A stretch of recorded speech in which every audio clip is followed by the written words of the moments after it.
Okay,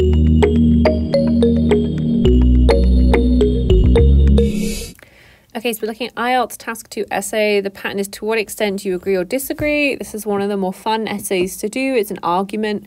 So the usual pattern is you've got your introduction, you give out your background information, you explain what the controversial is about this debate, you maybe give me both sides of the argument, and then you give me, very important, your thesis statement. Okay, so what's your opinion? Which side do you agree with? What are you going to argue?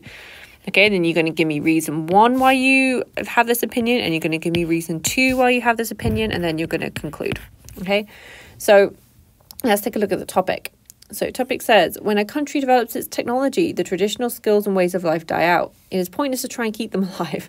To what extent do you agree or disagree with this opinion? Okay, so as famously said in Star Wars, let the past die.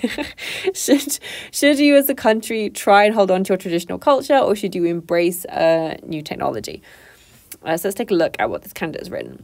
Almost all countries have been developing new skills, even though, their traditional means too vague. I don't know what you mean by traditional means, have been disappearing. Some people say that reserving traditions is useless anymore, that preserving traditions is useless nowadays. We need to have like a negative in front of anymore. So I'm not going there anymore. We're not friends anymore. I never go there anymore. Okay, so it doesn't really fit. It says reserving traditions is useless anymore. That not preserving traditions is useless anymore. Do you know what I mean? So it sounds the grammar is not quite right there. However, in my opinion, making a sustainable world is our task for the next generation, and one of them, is it the next generation or is it task? Is protecting our customs. Therefore, ancestral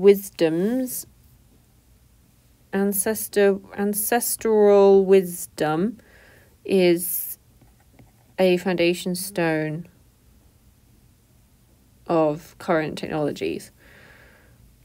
Okay, I can kind of feel what it is that they're trying to say, that by preserving tradition, it's going to help us create more sustainable future technology, I guess. But the main thing that's holding them back is the grammar. The grammar is too vague. So I've got 2 instances here where it was too vague and I wasn't sure what they meant to say. And they're having this issue, I think, so the confusing vagueness of the sentences is sort of making it hard for me to read what they're saying. You can't go wrong with an IELTS introduction of just writing 3 or 4 straightforward, easy to understand sentences. That's the, you can't go wrong with that. So look, to begin with, bequeathing our customs clearly epitomizes the matter pertaining to this theme. Okay, so we've got bequeathing, we've got epitomizes and pertaining. They kind of work grammatically okay, but this person I feel like is doing what a lot of students do, which is trying to use a dictionary or a thesaurus to find much more formal academic vocabulary.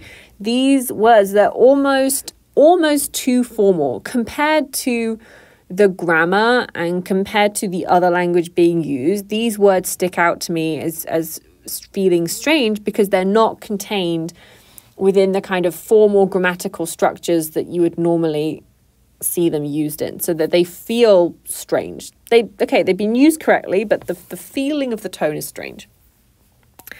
In a modern society where people prefer new things, such as the newest phone made by the latest technologies, people forget our traditional things. Well, who's our? What country, what people are you talking about? People forget their traditional things. Therefore, conventions which should be bequeathed to the next generation have faded out. Although the newest technologies are efficient and fancy, people are liable to maintain that for sustainability. In addition to this in addition to what? Descendants have the right to know tradition. These are unambiguous. These unambiguously illustrate an epitome of why people should protect our customs. They don't unambiguously illustrate an epitome, because as I was reading this, I felt you could tell I can't really understand what this person's trying to say. The issue is the vocabulary. I think this candidate is focused so much on paraphrasing and using fancy vocabulary that it's actually making the meaning of what they're writing about more vague. Okay, so there's the three I identified before. We've got bequeathed, efficient, and fancy. Since the right tradition, unambiguously illustrate the epitome of why people should protect our customs.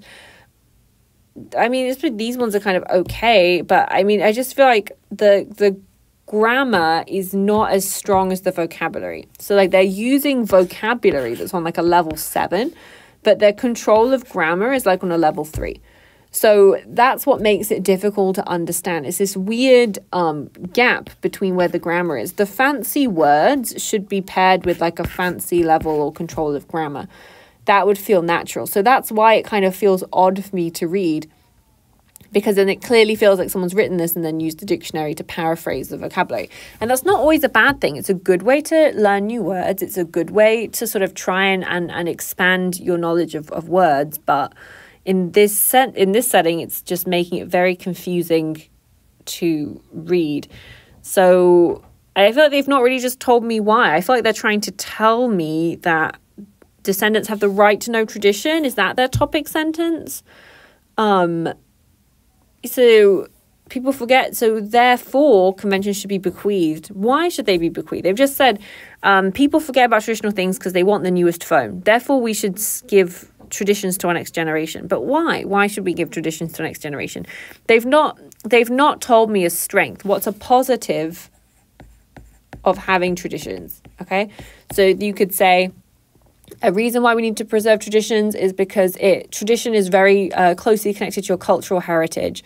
In each nation, to create like a sense of national unity, it helps to have a shared cultural identity, and these things can be passed on through traditions.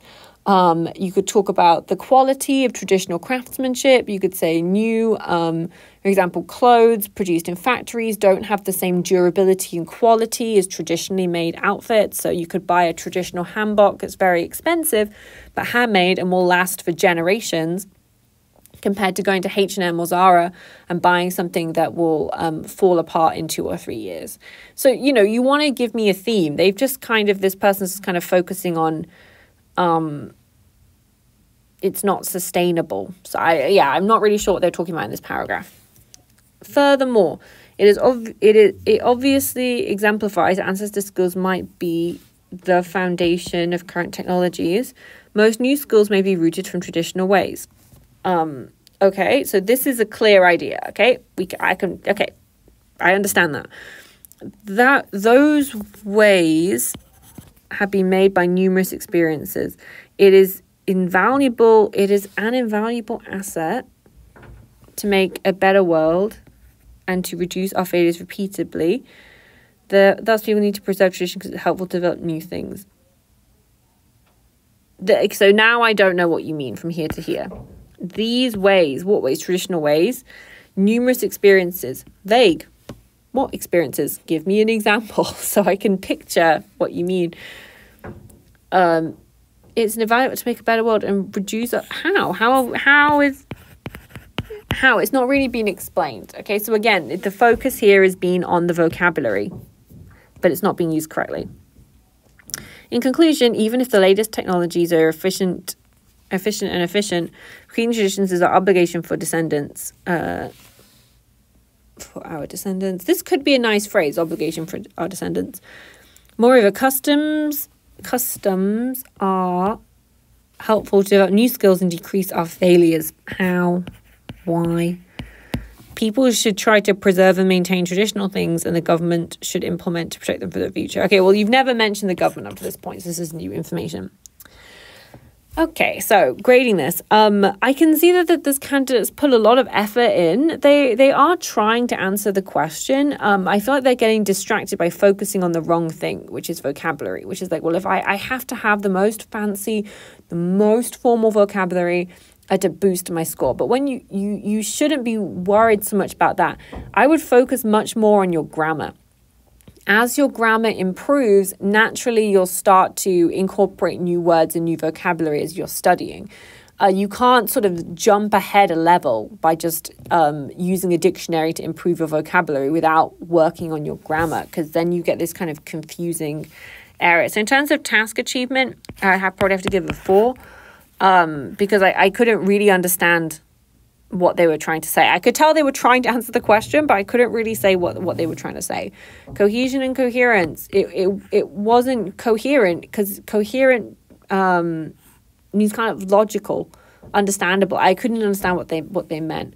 Vocabulary, probably also a 4, just because a lot of the vocabulary was being used oddly or vaguely. It wasn't clarifying the meaning, it was making the meaning more difficult to understand, because the vocabulary wasn't being used in the correct type of sentence or in the correct context. And then grammar would probably be a 4 as well. I think we're coming out at an overall 4 for this. And the main issues is, I would say, first off, task achievement. Ditch the fancy vocabulary and just write a simple, focused writing answer. Give me a clear topic sentence at the top of each paragraph, okay, where you say, the second reason is, and then just tell me the reason, okay? Don't try and use fancy vocabulary. Just tell me simply, okay? If I could have understood clearly what you were saying throughout, then you would sort of probably hit up to a 4, 5, or a 5 overall. I can tell what this candidate's trying to do. They've clearly put a lot of effort and time into writing this, and it's not an uncommon thing to do at all. Lots of students do this with this focus on vocabulary. But as you could tell from me reading it, and that was the first time I'd read it, it was very difficult for me to understand what they meant because I was being distracted by the vocabulary. So that would be my main suggestion to this candidate.